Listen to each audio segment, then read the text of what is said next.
Et salut à tous, bienvenue dans cette vidéo analyse du chapitre 1061 qui marque réellement le tournant vers une aventure qui s'annonce incroyable et riche en révélations. Pour la première fois en plus de 20 ans, Vegapunk ou Vegaprank nous est présenté autrement que sous un nom mystérieux, une ombre insaisissable que l'on a tous analysé au crible fin, même moi j'ai fait des théories de malade mental. On aurait essayé toutes les théories possibles, imaginables. Oda semble nous mettre bien, nous régale encore une fois, on va finir par devenir obèse à force de dévaliser le frigo, avec un corps, une silhouette, un visuel accolé à ce scientifique de génie qui, je vous le rappelle, rend littéralement l'impossible possible et permet des avancées technologiques si poussées, vraiment, qu'elles sont comparées à un demi-millénaire d'avance sur l'époque actuelle. On parle, les gars, de 500 ans, c'est énorme. Finalement, est-ce que c'est la réelle scientifique Vegapunk ou est-ce un Vegaprank qui ne fait que gratter la surface d'un iceberg immense et riche en révélations? L'introduction de ce personnage nous révélera-t-il des choses sur les fruits du démon, comme Eiichiro Oda l'affirme dans un SBS en réponse à un fan qui lui écrivait?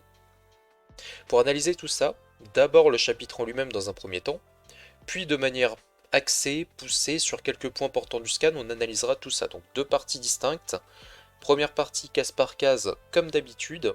Deuxième partie, ma réflexion sur les idées intéressantes du scan que j'ai trouvé pertinente de pousser un petit peu.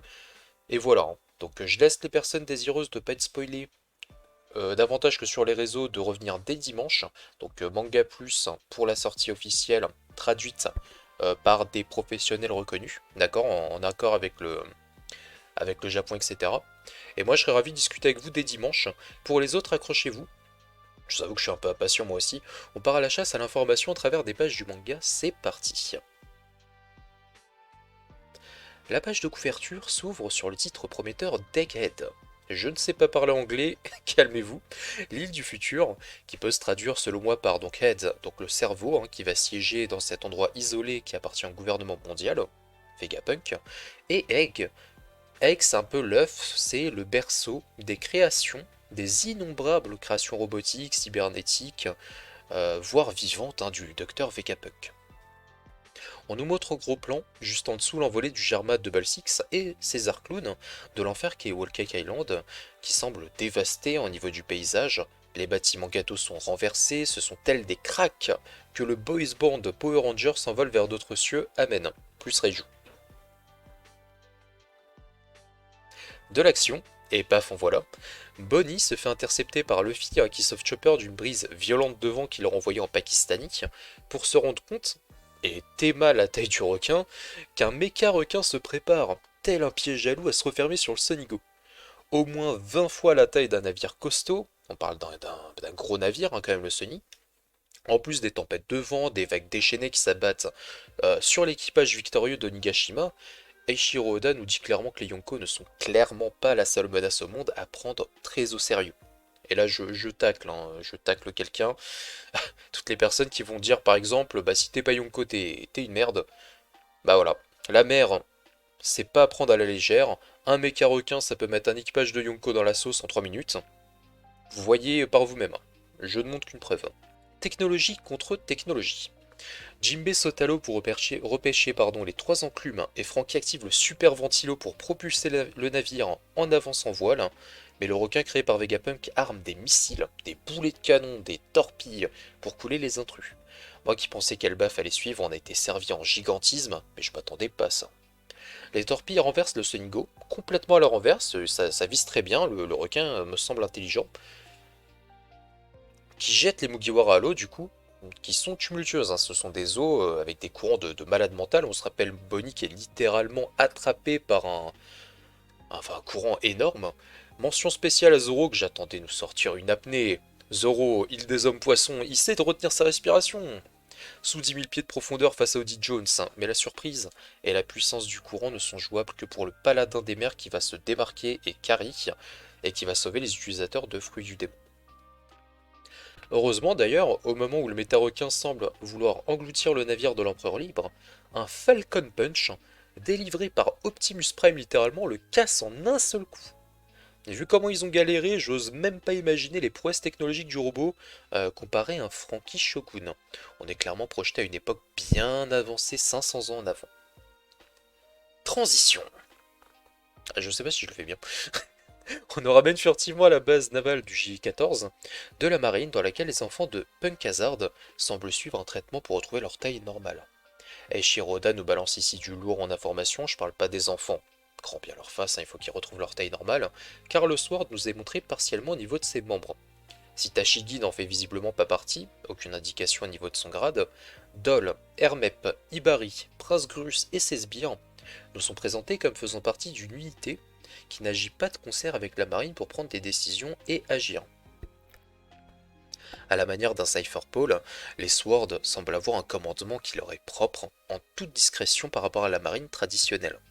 Kobe le héros était fait prisonnier, et Hermep demande le déploiement d'un Séraphim, je sais plus, pour assiéger la ruche, mais se fait aussitôt recaler. Bah les gars, on les comprend, la marine traverse déjà cette crise pour attaquer le gros morceau du moment sans préparation. Voilà. Ce qui m'intéresse quand même dans ce passage, ça va être très intéressant pour la suite, c'est que le Sword en partie se trouve très proche de Egghead, finalement ce qui promet quelques interactions qui pourraient nous mener à un pacte entre pirates et marine, comme on pourrait l'attendre. Impuissants, incapables de compter sur le commandement de Akainu, ces gens ont formé leur propre groupe. Kobe, l'un des meilleurs amis de Luffy hors équipage, est-ce que Kobe ne serait pas la clé d'un dénouement très intéressant dans cette relation marine-pirate, Sword, Mugiwara? On en reparlera. Transition. Je crois que je l'ai bien fait là. Oh le fun service. Oh là là là là. Ça m'a mis très bien, mais on passe rapidement sur le passage drôle du scan, où Bonnie se rend compte que le Yonko Luffy se révèle tout aussi con que la première fois à Shabondi. Le mec il a pas changé, toujours aussi libre, insouciant. C'est pendant cette discussion que deux choses intéressantes nous sont remontées. Luffy est capable vraisemblablement de comprendre, et peut-être même de reproduire à volonté son éveil de Zoan mythique. J'ai fait une vidéo sur le sujet de l'éveil des Zoan, ça vous intéresse, je le mettrai quelque part à l'écran. Je pense sincèrement qu'une première libération par un état de mort, Luffy est clairement mort hein, pendant ce combat contre Kaido une première fois, a permis à Luffy de communiquer avec l'esprit. L'âme renfermée dans ce fruit, c'est une chose acquise hein, pour lui s'il en parle consciemment, je pense. Deuxièmement, Bonnie a vraisemblablement eu l'idée de venir voir seul le docteur Vegapunk, et ça a forcément tout à voir avec la robotisation de Kuma qu'elle porte dans son cœur. Vengeance, etc. Vous connaissez les feux de l'amour, je vous la fais pas. Le scan se conclut sur et j'ai bien dit la scène de la semaine.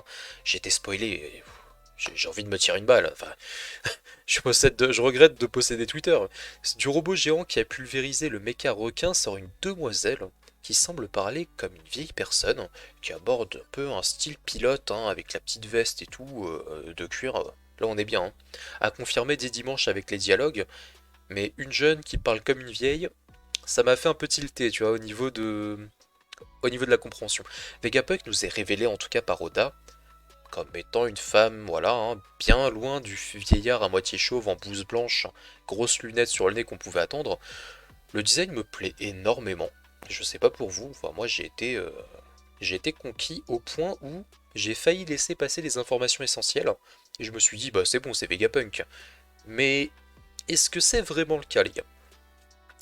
On va voir ça dans la seconde partie de la vidéo que je vous présente dès maintenant. Parlons un peu de ce docteur Vegapunk, ou Vegaprank, pour les intimes. En observant les pages du manga, on peut remarquer deux ou trois choses que je remarque et que je trouve très intéressantes. Premièrement, l'étoile très distinctive que je ne reconnais chez aucun autre cyborg que Franky apparaît ici sur ce robot géant. Je ne sais pas si vous l'avez observé, mais regardez bien la page d'apparition du robot qui tient le Sonigo, on a bien la petite étoile. C'est très curieux, l'étoile, chez aucun autre cyborg je l'ai vue. Alors il faudra peut-être m'éclairer, mais il y a peut-être un truc. Hein. C'est une étoile qui, je vous le rappelle, ne date pas d'après l'ellipse, donc après le passage du charpentier en chef dans le laboratoire abandonné du scientifique de génie, mais encore avant lors de l'arc Water 7. C'est le même symbole qui est dessiné sur les bras de Franky, qui s'est lui-même cybernétisé, on le rappelle. Est-ce qu'un lien entre Vegapunk et Franky peut être tissé à partir de ces informations qui parlent de tout ça? Donc franchement, moi, vu le caractère futuriste du personnage, certaines théories qui nous disent, je les ai lues avec attention, qui parlent d'une seule et même personne entre Franky et Vegapunk, donc je vous fais le résumé, Vegapunk ce serait le Franky du futur. C'est une théorie, hein. Je commencerais presque à croire que c'est un Franky du futur, donc 500 ans en avance, qui se tient au sommet du monde scientifique de One Piece. Secondement, et ça va vous étonner, car je pense pas que les autres en feront une analyse aussi poussée, je sais pas, on va voir, Vegapunk Vegapunk semble tellement avancé sur son temps qu'il, elle, IL, je ne sais pas, aurait réussi à développer une intelligence artificielle qui permet de simuler notre propre intelligence mais chez des objets. Par exemple, ce requin mecha en plein apprentissage qui va respecter une programmation qui va inclure des règles de base, vous savez, à récolter des informations, etc., etc., comme on le voit dans le scan. Et ce sont des règles à respecter impérativement avant d'être laissé en liberté agir à sa guise sur le terrain. De ce qu'on voit là, c'est l'apprentissage de zéro, c'est-à-dire une intelligence artificielle qui va se développer d'elle-même à partir de règles de base uniquement, plutôt que du deep learning. Le deep learning, c'est assez simple de comprendre, hein, pour le résumer, ça va être un apprentissage qui, au lieu d'apprendre de zéro, c'est-à-dire, je vous donne un exemple, pour le jeu d'échecs, on va vous donner les règles de base, et en fait tu vas lâcher l'IA dans la nature, en mode, bah, tu vas respecter ces règles de base, et tu vas développer ta propre réflexion sur le jeu. Et là, le deep learning, c'est un peu l'opposé, c'est-à-dire que ça va être une IA qui va travailler à partir de databases, donc bases de données humaines, c'est-à-dire par exemple des milliers de simulations qui sont faites par des humains et qui vont être réutilisées par le programme. Mais what the fuck quand même, enfin, Vegapunk, intelligence artificielle dans One Piece. À quel point ce gars surplombe One Piece en fait. À partir de ces faits-là, je vais vous soumettre l'hypothèse que la Vegapunk que l'on voit ne serait qu'une copie. Mais pas n'importe laquelle copie, hein. Ce serait une intelligence artificielle qui se serait développée selon des règles et éventuellement selon la base de données vivante qu'est le réel docteur Vegapunk, qui se planque encore selon moi. D'ailleurs, on peut voir l'inscription Punk 02 et un style qui, outre la veste de pilote très classe, nous rappelle un peu une tenue de clone neutre en dessous, sans compter un transmetteur à son oreille gauche, peut-être même le clone, hein, intelligence artificielle, permet en direct un enregistrement live des événements en cours. Dinguerie sur dinguerie, comme je l'expliquais plus tôt, il est possible que cette introduction marque l'explication sur les fruits du démon que Oda nous a teasé en sous-marin il y a quelques temps de ça. Je remets l'image à l'écran. Vu l'importance des séraphimes, qui d'ailleurs, hein, les séraphimes, est-ce que ce serait pas dans le même principe? Ce serait marrant de voir en fait une intelligence qui n'est pas humaine, hein, qui serait robotique, mais une intelligence artificielle, donc une intelligence perfectible, qui serait à l'intérieur des corps de séraphim, et qui reproduirait le comportement par exemple des Shichibukai qui leur servirait de base. Ce serait intéressant. Mihawk, on voit qu'il est... Enfin, le Mihawk, on voit qu'il est très axé sur la recherche de puissance, et Hancock, bah, on n'a pas assez d'infos, mais je sens qu'il y a une petite fierté comme un peu l'impératrice. Enfin, il y a un truc du genre, tu vois. Bah, je vous laisserai me dire ce que vous en pensez dans tous les cas. Et bah voilà. Je pense qu'on a fait un joli tour d'horizon. Je suis super hypé par la suite, les gars. Le chapitre nous donne des détails de malade mental, intelligence artificielle, leur introduction. Enfin, c'est. On rentre vraiment dans une génération de. Enfin, c'est comme si on avait fait un bond de 500 ans en un seul scan. C'est. Moi, ça m'a tartiné comme il faut. Je sais pas ce que vous en pensez.